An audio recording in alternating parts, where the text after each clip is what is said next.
Hello बच्चों, कैसे हो? सब बढ़िया, सब मजे में हो। Welcome to easy science. जैसा कि हम लोग इस चैनल पे आरआरबी ग्रुप डी का पीवाईक्यू सॉल्यूशन करा रहे हैं, जो प्रीवियस ईयर 2022 में जितने भी क्वेश्चन पूछे गए थे, हर सेट का क्वेश्चन हम यहाँ पे कराने जा रहे हैं। तो मैंने ऑलरेडी 17/12/2022 के शिफ्ट 1 और टी का ऑलरेडी मैंने करा दिया है, और मैंने बहुत ही अच्छे तरीके से उसमें ट्रिक्स, क्वेश्चन को अप्रोच, आपको अगर क्वेश्चन नहीं भी आ रहा है तो आप कैसे क्वेश्चन को सही कर सकते हो, सारी चीज़ों को मैंने बताया है। साइंस में कैसे भी करना है, साइंस में हमें खेलना है भाई। साइंस में जितना तुम ज़्यादा नंबर लाओगे तभी तुम्हारा सिलेक्शन और फिक्स होते जाएगा। ठीक है, तो बिना देर करते हुए आज का लेक्चर स्टार्ट करने से पहले एक रिक्वेस्ट है कि अगर वीडियो देखने में आप लोग को मज़ा आ रहा है, आपको सीखने को कुछ मिल रहा है, तो प्लीज़ चैनल पे नए हो तो चैनल को सब्सक्राइब कर दें, बेल आइकन को प्रेस करके नोटिफिकेशन को इंगेज कर ले, ताकि जैसे मैं वीडियो अपलोड करूँ सबसे पहले आपके पास वो वीडियो जाए और आप बेनिफिट ले। मैं बहुत ही अच्छे तरीके से इस लेक्चर में, इस सीरीज में जितने पीवाईक्यू क्वेश्चन है बहुत ही अच्छे तरीके से बताऊंगा कैसे बहुत ही जल्दी क्वेश्चन को करना है। तो बिना लेट करते हुए, बिना देरी करते हुए आज का वीडियो स्टार्ट करते हैं। Let's start. तो पहला क्वेश्चन है, हमारे शरीर में विटामिन के कमी के कारण से कौन सा रोग होता है? सॉरी, विटामिन के कारण क्या होता है? क्वेश्चन में ये लिखा है हमारे शरीर में विटामिन के कारण क्या होता है। सबको पता है विटामिन के कारण क्या होता है, रक्त का थक्का होना। रक्त का थक्का यानी कि देरी से रक्त जो होता है ना, रक्त का जो कोटिंग होता है वो देरी से होता है, ये विटामिन के कारण होता है। चलो मैं आपसे पूछ दूं, रात का अंधापन किसके कारण होता है? चलो जल्दी से इसका कमेंट में सब आंसर देगा। यानी कि अंधापन किस वजह से होता है, ठीक है, स्कर्वी कैसे होता है, ठीक है, ये सब तुम पढ़ लेना एग्जाम के लिए। विटामिन वाला जितने भी सीरीज हैं, खास करके बी सीरीज वाला बिल्कुल पढ़ के जाना, यहाँ से क्वेश्चन देखने को मिल सकते हैं आपके एग्जाम में। ठीक है, तो नेक्स्ट क्वेश्चन पे चलते हैं। क्वेश्चन नंबर टू क्या कह रहा है कि एक निश्चित स्तर से ऊपर वायुयान की ऊंचाई मापने के लिए किस वैज्ञानिक उपकरण का उपयोग किया जाता है? भाई वायुयान की ऊंचाई जब नापते हैं, जैसे नीचे ग्राउंड लेवल होता है, ठीक है, और यहाँ पे क्या कर रहा है, एक एयरक्राफ्ट क्या कर रहा है, ये उड़ रहा है, ग्राउंड से कुछ ना कुछ हाइट पे उड़ रहा है। ठीक है, हाइट पे उड़ रहा है, इस ऊंचाई पे उड़ रहा है। तो इस ऊंचाई को नापने के लिए हम लोग एक वायुयान में लगाते हैं, हम लोग क्या लगाते हैं, सबको पता है, अल्टीमीटर। क्या लगाते हैं? अल्टीमीटर। ठीक है, अल्टीमीटर। ठीक है, अल्टीमीटर लगाते हैं, जो किस पे काम करता है, प्रेशर पे काम करता है, दबाव पे करता है। और कौन सा दबाव रहता है इतना डिटेल में मत जानो, यहाँ तक ज़्यादा आपको जानने की जरूरत नहीं है। ठीक है, बस ये जानो कि अल्टीमीटर से हम लोग क्या नापते हैं, वायुयान की ऊंचाई नापते हैं। तो मैं आपसे पूछूं कि बैरोमीटर से क्या नापते हैं? बैरोमीटर से क्या नापते हैं, सब जल्दी से बताओगे। बैरोमीटर से हम लोग क्या नापते हैं, तो वायुमंडलीय दाब नापते हैं। क्या नापते हैं बैरोमीटर से? वायुमंडलीय दाब। फेदोमीटर से क्या नापते हैं? सबको पता है, फेदोमीटर से क्या नापते हैं, पानी की गहराई। पानी की गहराई याद रखना, पानी की गहराई हम लोग फेदोमीटर से नापते हैं। और वोट मीटर से क्या नापते हैं हम लोग, एक विद्युत की एक्टिव पावर। एक्टिव पावर कितना, किसी भी विद्युत सर्किट में कितना एक्टिव पावर है, यानी कहने का मतलब सक्रिय शक्ति।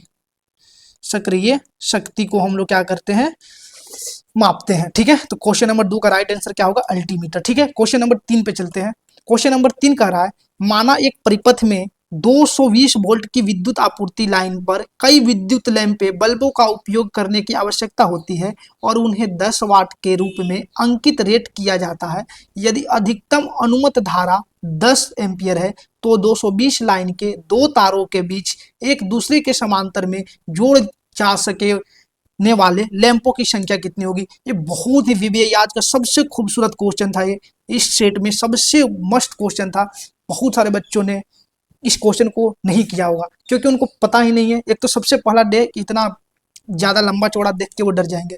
देख मेरे भाई, तुम किसी टीचर से पढ़ लेना, किसी से पढ़ लेना, इस क्वेश्चन को सब तुम्हें 3 से 4 मिनट में ही करेंगे। तुम बेसिक से करोगे ना, इस क्वेश्चन को बेसिक से करोगे ना, तो 3 से 4 मिनट लगोगे, लगा दोगे, कोई मतलब नहीं है। कहीं ना कहीं आके दशमलव में फंस जाएगा। क्या फंस जाएगा, तुम निकालोगे पावर दिया हुआ है, रेजिस्टेंस निकालोगे, सब बल्ब का रेजिस्टेंस निकालोगे।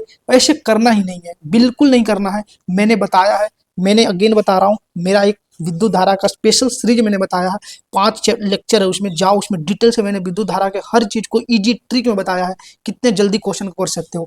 बस इस क्वेश्चन को समझो। मैं तुमसे एक कॉन्सेप्ट बता रहा हूँ, एक कॉन्सेप्ट क्या होता है, कॉन्सेप्ट होता है, देखो जो हमारे घर में जितने भी लैंप होती है, लैंप हो, लाइट हो, जितने भी विद्युतीय उपकरण होती है ये हमेशा समांतर क्रम में जुटी होती है। समांतर क्रम में, याद रखना इस चीज को, सब समांतर क्रम में जुटी होती है। और समांतर क्रम में सबको पता है कि वोल्टेज इक्वल होता है। क्या होता है? वोल्टेज इक्वल होता है, सबको पता है, मैंने बता भी चुका हूं। ठीक है, अब ये क्वेश्चन कर रहा है कि माना कि एक परिपथ में 220 वोल्ट विद्युत आपूर्ति लाइन पर कई विद्युत लैंपों का उपयोग करने की आवश्यकता होती है। ठीक है, और उन्हें 10 वाट के रूप में अंकित रेट किया जाता है, 10 वाट के रूप में। ठीक है, एक बल्ब का रेटिंग दे दिया है, एक बल्ब का रेटिंग दे दिया है कितना? 10 वाट।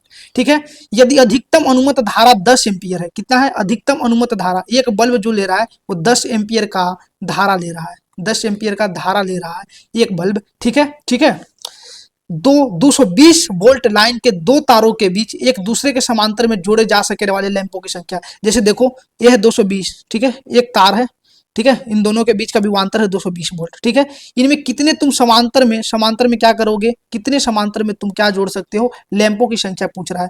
अगर भाई मैं तुमसे बोल दूं कि यहाँ का अगर तुम पावर निकालोगे, सर्किट पूरा पावर कितना लेगा? पूरा पावर कितना लेगा? P बराबर क्या हो जाएगा? V इंटू आई होगा। बोलो पावर क्या होगा इस सर्किट का? P इंटू V इंटू आई होगा। तो इस सर्किट का वोल्टेज कितना है? टोटल 220 वोल्ट, और धारा कितना ले रहा है? 10 एम्पियर।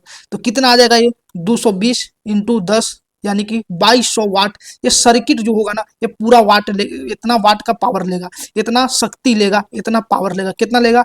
2200 वाट शक्ति लेगा, 2200 वाट का शक्ति लेगा। अब तुम खुद से बताओ, एक बल्ब जो है 10 वाट का शक्ति ले रहा है, एक बल्ब 10 वाट का शक्ति ले रहा है, तो कितने ऐसे बल्ब लगेंगे जो टोटल 2200 वाट को खर्च करेंगे? तो इसको 10 से सिंपल डिवाइड करो, 10 से सिंपल डिवाइड करो, 10 से सिंपल डिवाइड करोगे तो एक से एक खत्म, यानी कि टोटल आएगा 220 बल्बों की आवश्यकता होगी। Option number B. इस क्वेश्चन को कुछ नहीं करना था, बस ये मैं समझाने के लिए आपको बताया कि ऐसे होगा।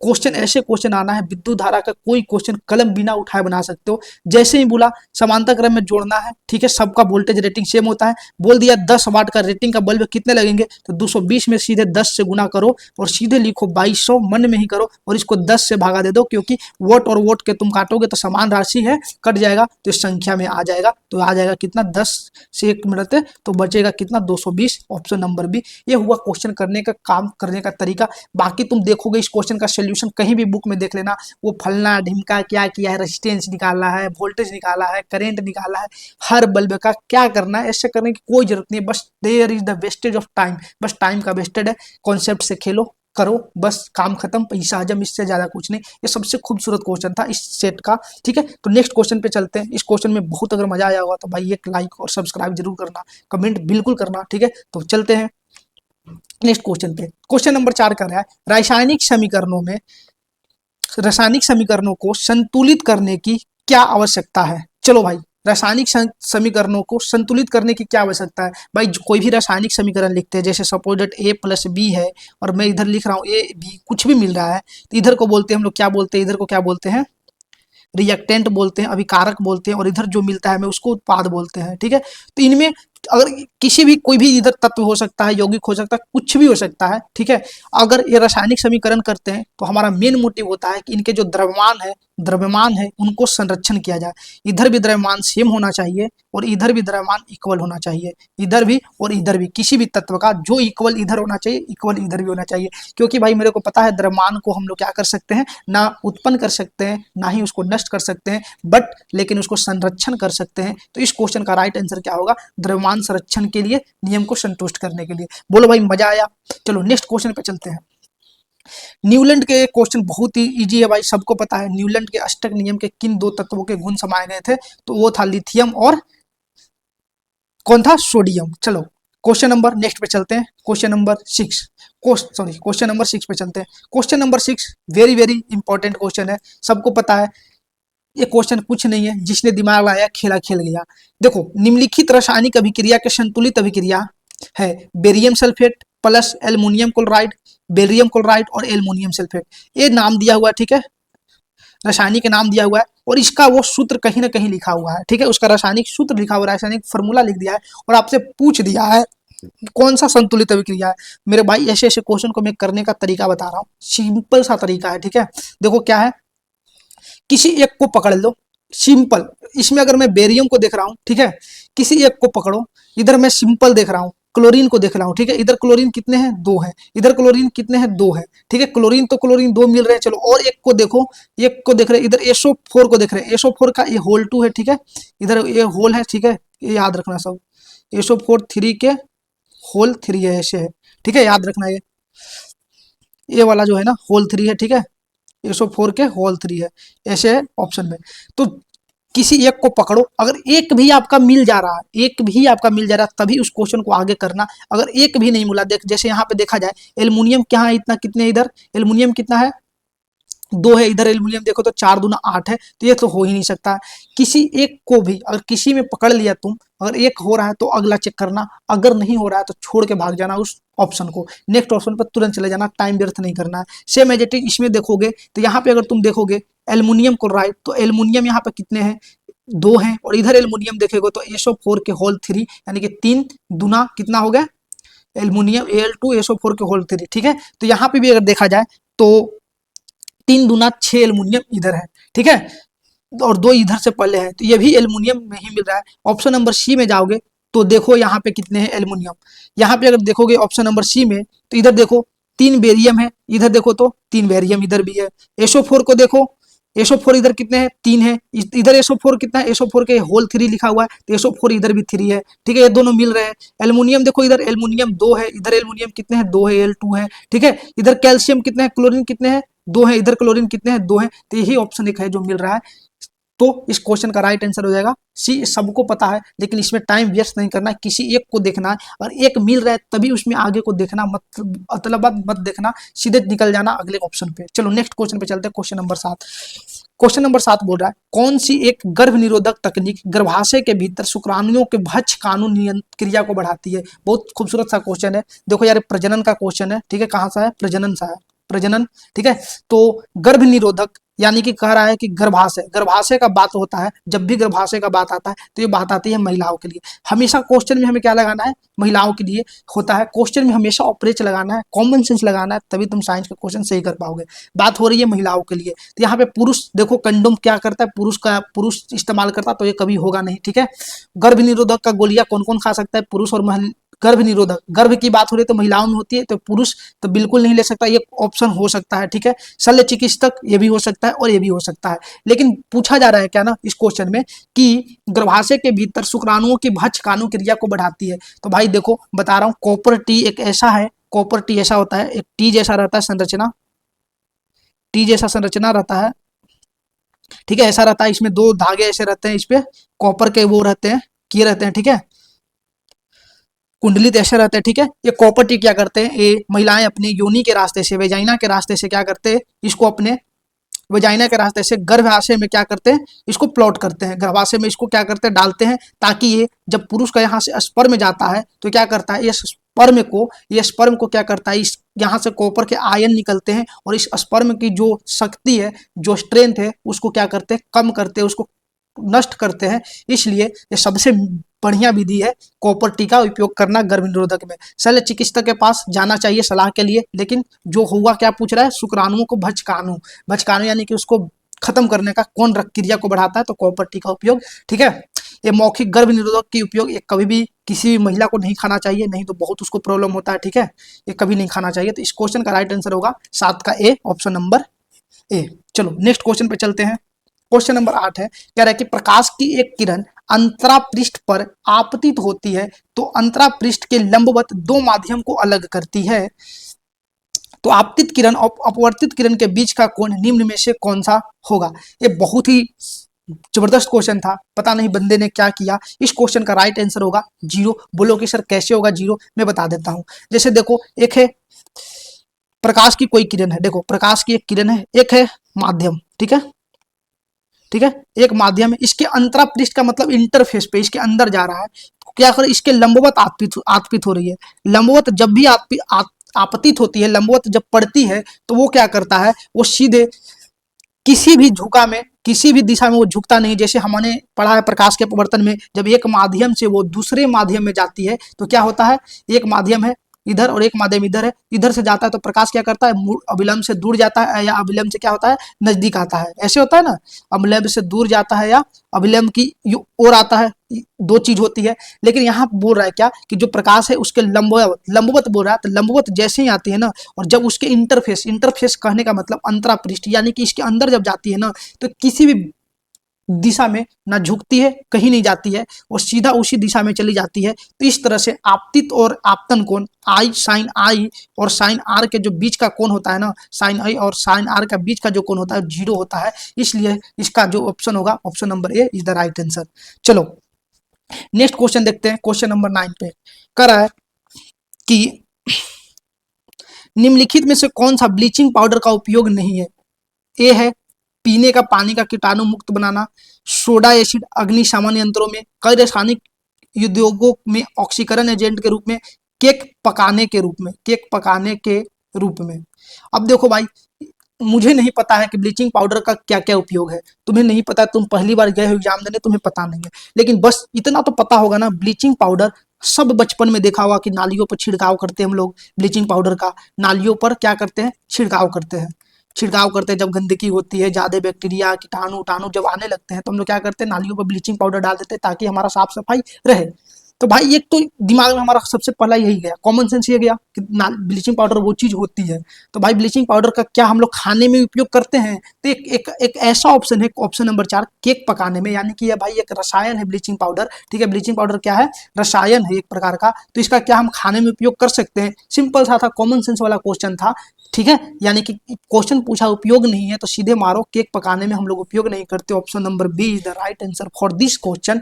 बाकी मुझे पता ही नहीं था ये भी होता है कि नहीं, मैं कंफ्यूजन हूँ, इसमें भी कंफ्यूज हूँ, इसमें भी कंफ्यूज हूँ, मुझे नहीं पता था, लेकिन एक ऐसा क्वेश्चन दे दिया ना, सीधे बोल दिया कि गलत हो रहा है, तो इस क्वेश्चन को मारो और सीधे आगे बढ़ो, बस इतना करना है आपको, कॉमन सेंस लगाना है, ज्यादा कुछ दिमाग लगाने की जरूरत नहीं है, आपने बहुत साइंस पढ़ा है, ठीक है। चलो नेक्स्ट क्वेश्चन पे चलते हैं, क्वेश्चन नंबर 10। मैंने इस क्वेश्चन को पहले भी क्लास में करा चुका हूं, बहुत अच्छे से बताया हूं, प्रीवियस 2 सेट में पूछ रहे हैं ऐसे क्वेश्चन। तो क्वेश्चन नंबर 10 क्या बोल रहा है, निम्नलिखित में से कौन सी स्थिति संभव है। ए कह रहा है कि चुंबकीय क्षेत्र रेखाएं एक दूसरे के समांतर हो सकती है, चुंबकीय क्षेत्र रेखाएं संकेंद्रित वृत्त होती है, चुंबकीय क्षेत्र रेखाएं एक दूसरे को प्रतिच्छेद कर सकती है। भाई मैंने बताया हूं, प्रीवियस क्लास में भी हमने पढ़ा था, प्रीवियस क्लास में क्या पढ़ा था हमने कि जैसे देखो एक चुंबक होता है, जो पहले वाला सेट था उसमें भी ऐसा क्वेश्चन आया था, ये चुंबक का नॉर्थ पोल है और साउथ पोल है, तो हमेशा जो चुंबक से चुंबकीय क्षेत्र रेखाएं निकलती है, चुंबकीय जो क्षेत्र रेखाएं निकलती है वो हमेशा नॉर्थ से निकलती है और साउथ पे जाके मिलती है।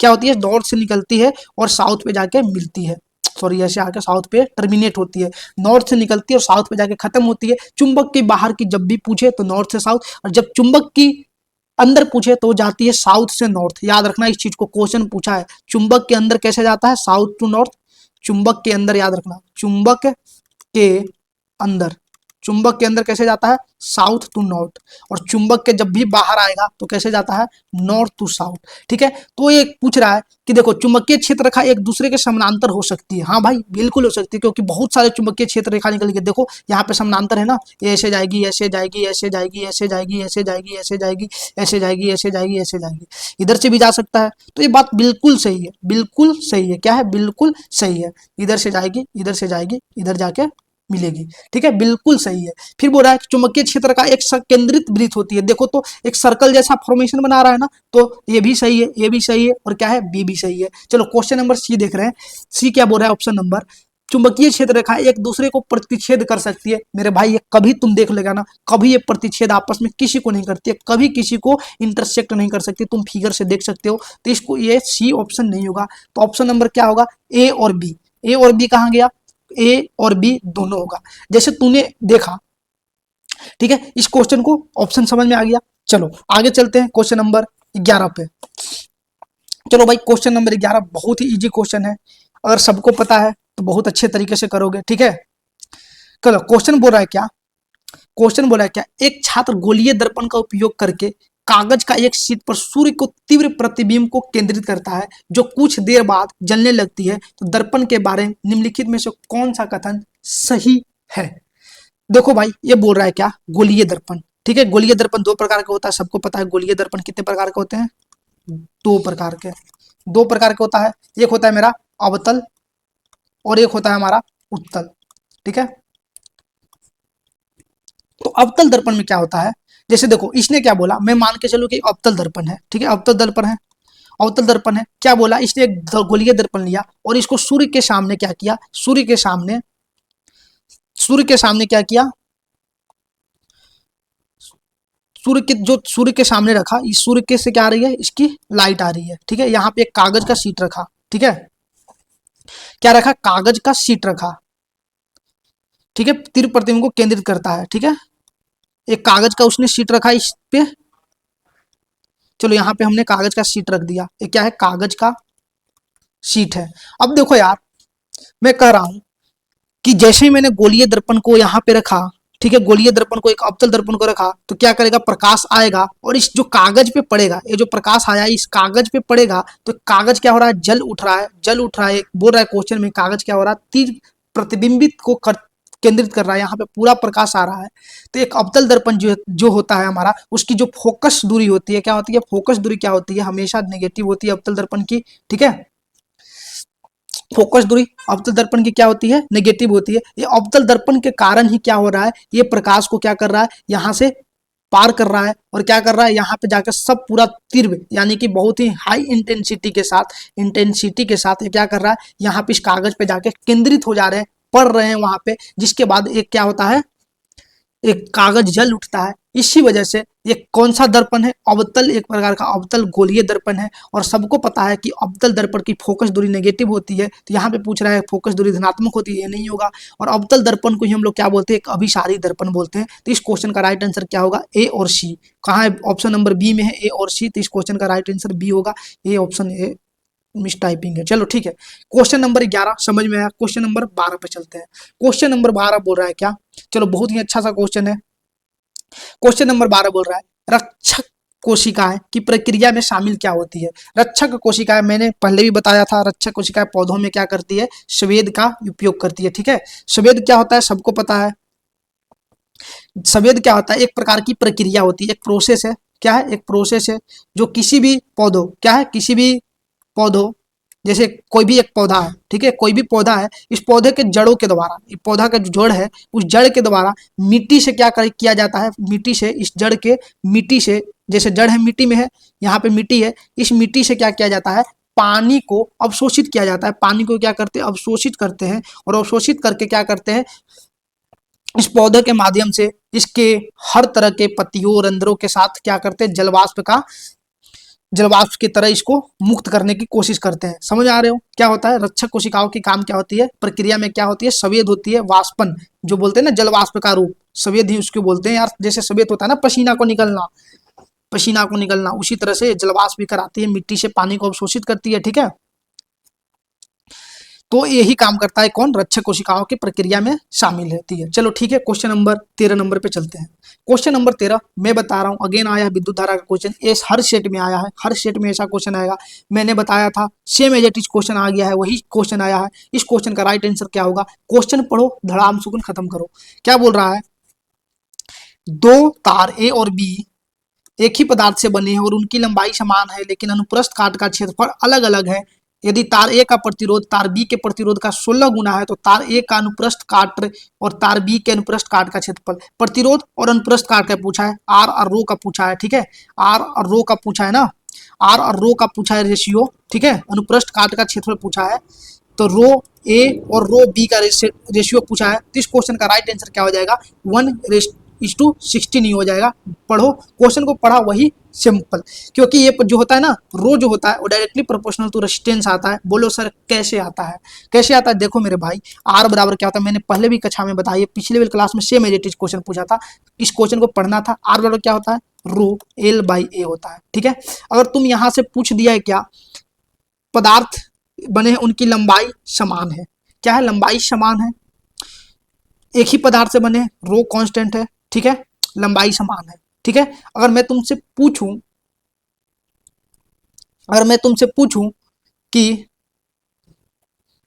यहां से अगर तुम लिखोगे R is inversely proportional to, क्या हो रहा है, ए हो रहा है, सॉरी ये मैंने रो की बात किया है ना, यहाँ पे रो होता है, ठीक है, R is inversely proportional to A होता है। तो उन्होंने क्या पूछा है कि तार ए का प्रतिरोध तार बी के प्रतिरोध का 16 गुना है। तार ए का प्रतिरोध यानी कि आर ए जो है, ठीक है, आर ए जो है आर बी का कितना टाइम से 16 गुना है, 16 है, ठीक है। अगर ए 1 है तो ये 16 गुना है। तो पूछा है तार ए का अनुप्रस्थ काट क्षेत्रफल का तार बी के अनुप्रस्थ काट के क्षेत्रफल से अनुपात क्या होगा। तो तार आर ए और आर बी बराबर क्या हो जाएगा, बोलो। ये हो जाएगा आपका ए बी बटे ए, ठीक है। तो इसका आप निकालोगे तो क्या हो जाएगा, आर ए का कितना है 16 डिवाइडेड बाई 1 इक्वल टू क्या हो जाएगा ए बी डिवाइडेड बाई ए, यानी कि ए का है और बी का पूछा है तो ए और बी का रेशियो कितना हो जाएगा 1:16। बोलो समझ में आया क्वेश्चन का right answer is right answer for the 16। अगर जब तुमसे पूछता ए रो और पिछला सेट में पूछा था उसके प्रतिरोधकता और रेजिस्टेंस का रेशियो, तो उसमें डायरेक्ट ये प्रोपोर्शनलिटी होता है और इसका डायरेक्ट प्रोपोर्शनलिटी ये होता है। मैं रहता तो मैं सीधे क्वेश्चन पढ़ता और खत्म कर देता, ठीक है, लेकिन तुम्हें समझना है, समझाने के लिए बता दिया। क्वेश्चन नंबर 14 में चलते हैं। क्वेश्चन नंबर 14 क्या बोल रहा है कि निम्न कथनों में से कौन सा गलत है। पायरुविक अम्ल श्वसन के प्रथम चरण में होता है, सबको पता है, ठीक है। किण्वन प्रक्रिया में ऑक्सीजन की आवश्यकता नहीं होती, ये भी बात सही है। माइटोकॉन्ड्रिया में एसिडिक एसिड को ऑक्सीजन का उपयोग करके तोड़ा जाता है, ये बात गलत है, ठीक है। श्वसन की प्रथम विषय में ग्लूकोज का विघटन होता है, बात बिल्कुल सही है। तो कौन सा प्रक्रिया गलत है, तो माइटोकॉन्ड्रिया में एसिडिक अम्ल को ऑक्सीजन के द्वारा, सॉरी ब्रो एक सेकेंड, बैटरी पीसी लो हो रहा, चार्ज लगा लेते, तो सॉरी फॉर डिस्टर्बेंस, सॉरी, ठीक है। तो क्या होता है माइटोकॉन्ड्रिया में एसिडिक एसिड को ऑक्सीजन का उपयोग करके तोड़ा जाता है, ये प्रक्रिया नहीं होती है, ठीक है। क्या होती है माइटोकॉन्ड्रिया में, बहुत ही अच्छे तरीके से बताऊंगा, ठीक है। चलो आगे पढ़ते हैं। क्वेश्चन का राइट आंसर था 14 का सी। 15 नंबर क्वेश्चन चलते हैं। कह रहा है किस जीव में लिंग अनुवांशिक रूप से निर्धारित नहीं होता है। कौन सा ऐसा जीव है जिसमें लिंग जो होता है अनुवांशिक रूप से निर्धारित नहीं होता। अगेन बता रहा हूं ये भी प्रजनन का है, ठीक है, प्रजनन का है। तो एक घोंघा एक ऐसा जीव होता है मेरे भाई, घोंघा एक ऐसा जीव होता है इसका किसी प्रकार का अनुवांशिक रूप से लिंग का निर्धारण नहीं होता है, क्योंकि घोंघा एक ऐसा जीव है जो क्या करता है लिंग को क्या करता है चेंज करता है। वो कभी भी चाहेगा तो मादा बन जाएगा, कभी भी चाहेगा तो नर बन जाएगा, ठीक है। इसलिए इसमें अनुवांशिक रूप से क्या किया जाएगा, लिंग को निर्धारण नहीं किया जाएगा। अगर अनुवांशिक रूप से अगर इसको लिंग को निर्धारण किया जाए, अगर ये घोंघा नर ही रहेगा तो फिर नर ही रह सकता है, यानी कि उसमें ये वाला गुण पाया ही नहीं जाता, ठीक है। तो घोंघा में क्या होता है लिंग को चेंज करने का गुण पाया जाता है, जिसकी वजह से इसके अनुवांशिक रूप से इसका लिंग को निर्धारण नहीं किया गया है। इसका राइट आंसर डी होगा। चलो नेक्स्ट क्वेश्चन चलते हैं, क्वेश्चन नंबर 16 पे। क्वेश्चन नंबर 16 को बोला गया है कि दी गई विस्थापन अभिक्रिया में ए और बी के स्थान पर क्या आएगा। ए है, बी है, AgBr है, KNO3 है। भाई बता दो जल्दी से इस क्वेश्चन का राइट आंसर क्या होगा। इस ए है दिया हुआ है तुम्हारा समीकरण, ये हिंदी में दिया हुआ है एग्जामिनर, थोड़ा सा लड़के पढ़ने में कंफ्यूज होना है, लेकिन कंफ्यूज नहीं होना है, सीधे लिखो ए प्लस बोल रहा है बी, ठीक है। और सॉरी इसके बीच में एरो है, ठीक है, यहाँ पे एरो है रासायनिक अभिक्रिया, ठीक है। ए है ऐसे है AgBr प्लस KNO3। तो ए और बी के स्थान पे क्या आएगा। अब भाई सबको पता होना चाहिए क्या आना चाहिए, चलो बोलो पता है क्या होना है। एक सबसे पहले देखा जाए एक कैसी अभिक्रिया है, द्विविस्थापन अभिक्रिया। द्विविस्थापन अभिक्रिया तो इसका कौन सा ऑप्शन होगा, तो सबको पता है, एक एनसीईआरटी में लिखा हुआ है सीधे कि जब आप सिल्वर नाइट्रेट को AgNO3 को सिल्वर नाइट्रेट को पोटेशियम ब्रोमाइड से अभिक्रिया कराते हो तो सिल्वर ब्रोमाइड और KNO3 पोटेशियम नाइट्रेट बनता है। क्या बनता है आपका, पोटेशियम नाइट्रेट बनता है।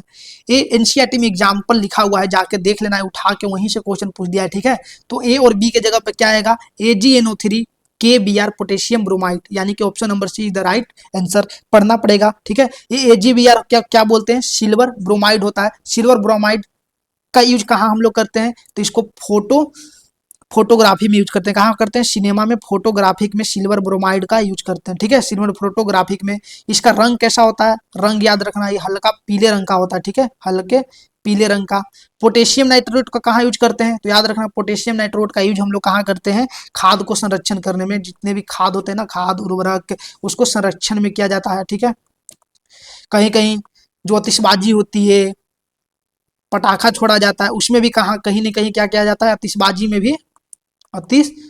में भी क्या करते हैं हम लोग, पोटेशियम नाइट्रेट का यूज करते हैं। तो इस क्वेश्चन का राइट आंसर हो जाएगा सी। बोलो भाई मजा आ रहा है क्वेश्चन को करने में। चलो नेक्स्ट क्वेश्चन पे चलते हैं। क्वेश्चन नंबर 17 हलवा सा क्वेश्चन है, सबको पता है। गहरे समुद्र में पानी का नीला रंग किसके कारण होता है, प्रकाश के प्रकीर्णन। ये प्रकाश के प्रकीर्णन से हर सेट में एक क्वेश्चन पूछा है, तीनों सेट में देख लेना, तीनों में आया है, ठीक है। एक रेले प्रकीर्णन के बारे में बताया था, रेले प्रकीर्णन के बारे में था, इन्होंने बताया था प्रकाश के प्रकीर्णन के बारे में अच्छे से, ठीक है। तो प्रकाश के प्रकीर्णन के कारण ही समुद्र का लाल रंग होता है। चलो ठीक है, चलो नेक्स्ट क्वेश्चन पे चलते हैं। क्वेश्चन नंबर 18, क्वेश्चन नंबर 18 बोल रहा है क्या, यदि हम खाली स्थान में अमोनिया विलयन मिलाएं तो एक अवशेष सफेद अवशेष बनेगा। तो इसका राइट आंसर क्या होता है, अल्मोनियम क्लोराइड।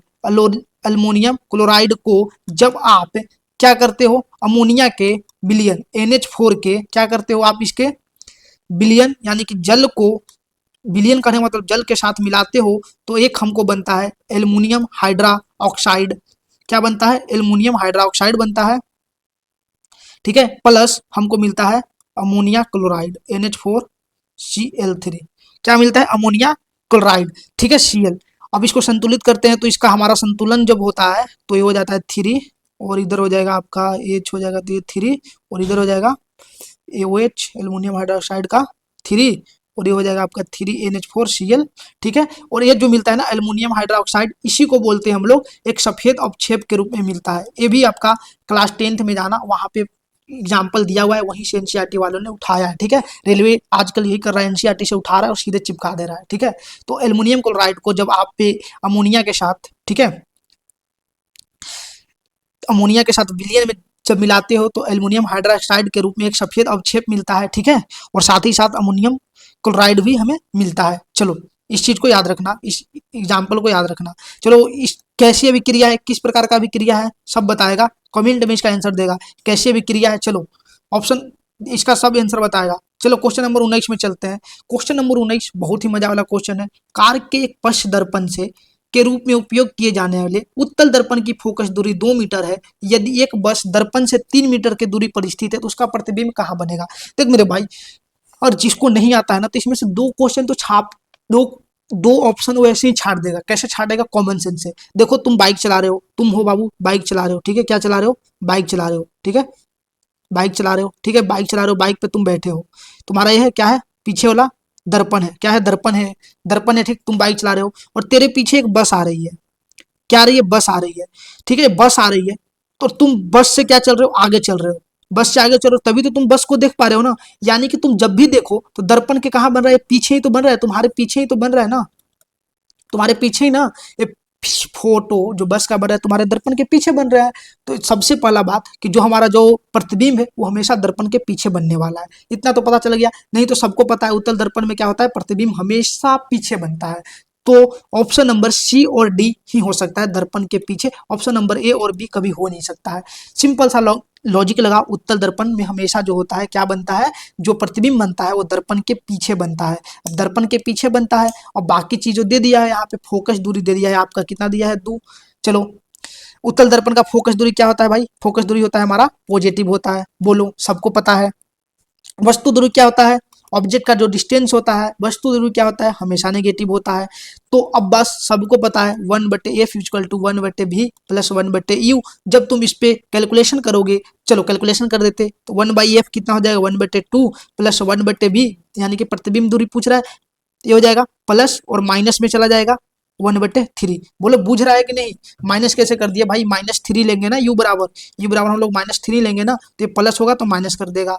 अब बताओ 1/v निकालने के लिए क्या करोगे, 1/2 प्लस 1/3 बराबर 1/v करोगे, तो 3 2 कितना हो जाएगा, 3 2 5, 5/6 बराबर 1/v, और v बराबर कितना हो जाएगा 5, 6/5 5, यानी कि 12 25 60 1.2 मीटर जो बनेगा दर्पण के पीछे। चलो बोलो, बढ़िया है इस क्वेश्चन को करने में, कॉमन सेंस लगाओ, दो ऑप्शन को तुमने सीधे छाट दिए। अब तेरे पास तुक्का मारने की चांसेस बढ़ गई है, तुमको नहीं भी आ रहा है, जो बच्चा का नहीं आ रहा है तुक्का मार सकता है ना भाई, इतना कॉमन सेंस लगाना है एग्जाम में।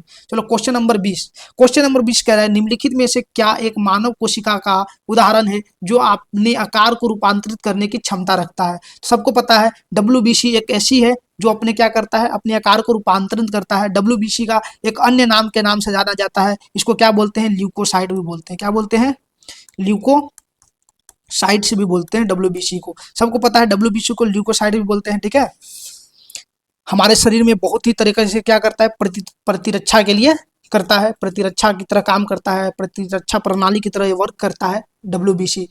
सबको पता है कि WBC की जो होती है क्या संख्या क्या होती है, RBC की तुलना में क्या होती है, बताओ जल्दी से।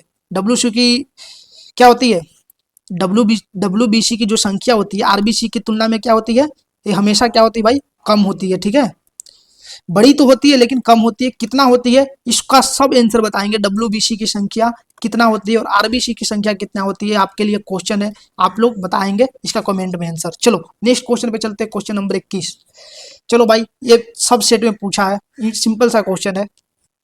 चुंबकीय क्षेत्र के समकोण पर कुंडली के गति के कारण, देखो पकड़ो क्वेश्चन को, पकड़ो, गति के कारण प्रेरित धारा, तो गति के कारण यानी कि मोशन के कारण, किसके कारण पूछ रहा है, मोशन के कारण प्रेरित धारा की दिशा निर्धारित करने के लिए निम्नलिखित में से किस नियम का उपयोग करते हैं। मैंने बताया था फ्लेमिंग के क्या, राइट हैंड रूल, सीधे बताया था, राइट हैंड रूल,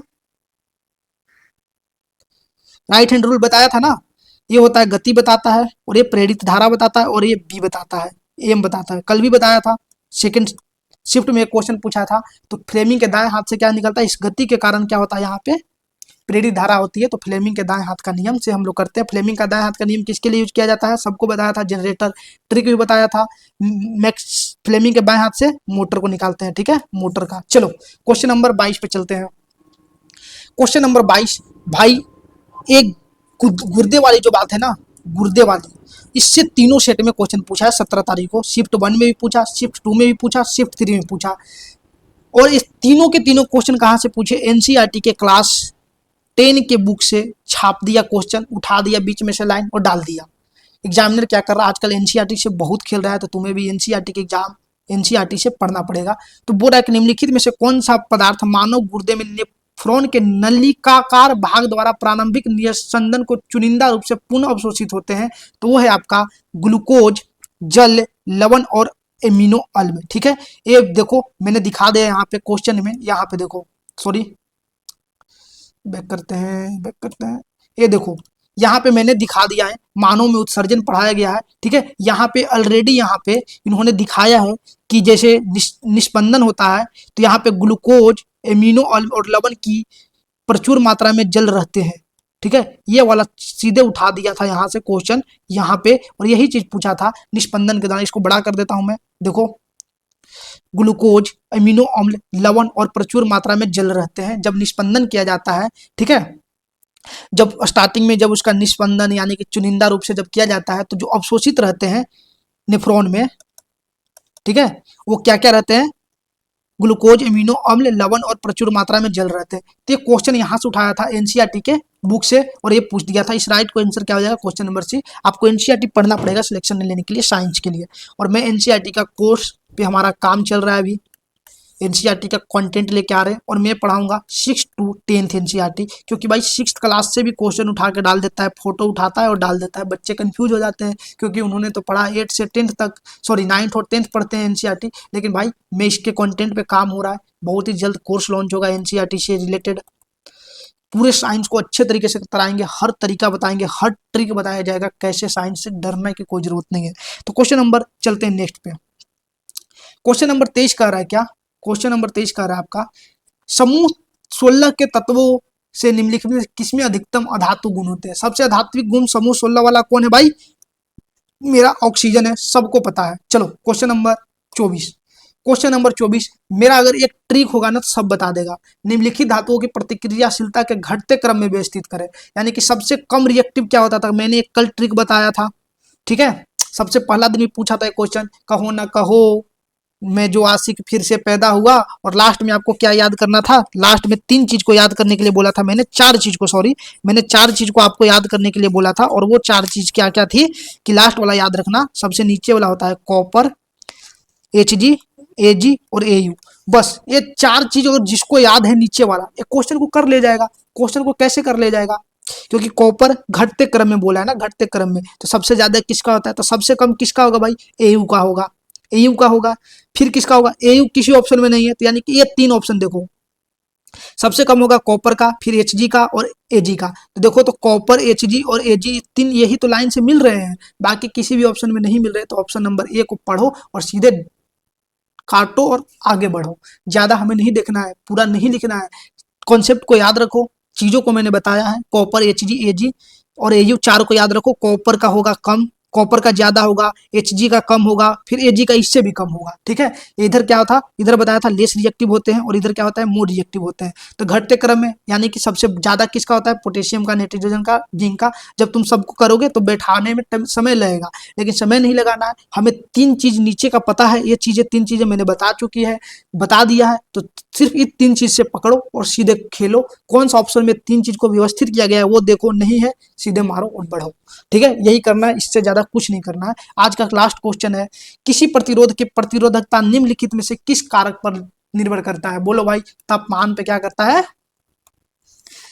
निर्भर करता है, ठीक है। इस चीज को याद रखना। रेजिस्टेंस किस पे करता है, रो एल बाई ए, लंबाई पे, ठीक है, अनुप्रस्थ काट के क्षेत्रफल पे और तापमान पे भी, ठीक है, ये भी चीज याद रखना, ठीक है। तो आज का ये 25 क्वेश्चन था, हमने 25 क्वेश्चन को कराया बहुत ही अच्छे तरीके से। आई होप आप सबको बड़ा मजा आया होगा, समझ में आ जाया होगा और अच्छा लगा होगा। तो वीडियो को कमेंट, लाइक, शेयर और दोस्तों को जरूर भेजें। मैं बहुत ही अच्छे तरीके से हर चीज़ को कराने की कोशिश करूंगा। तब तक के लिए मिलेंगे नेक्स्ट सेट के साथ नेक्स्ट वीडियो में। तब तक के लिए टाटा, बाय बाय, जय हिंद।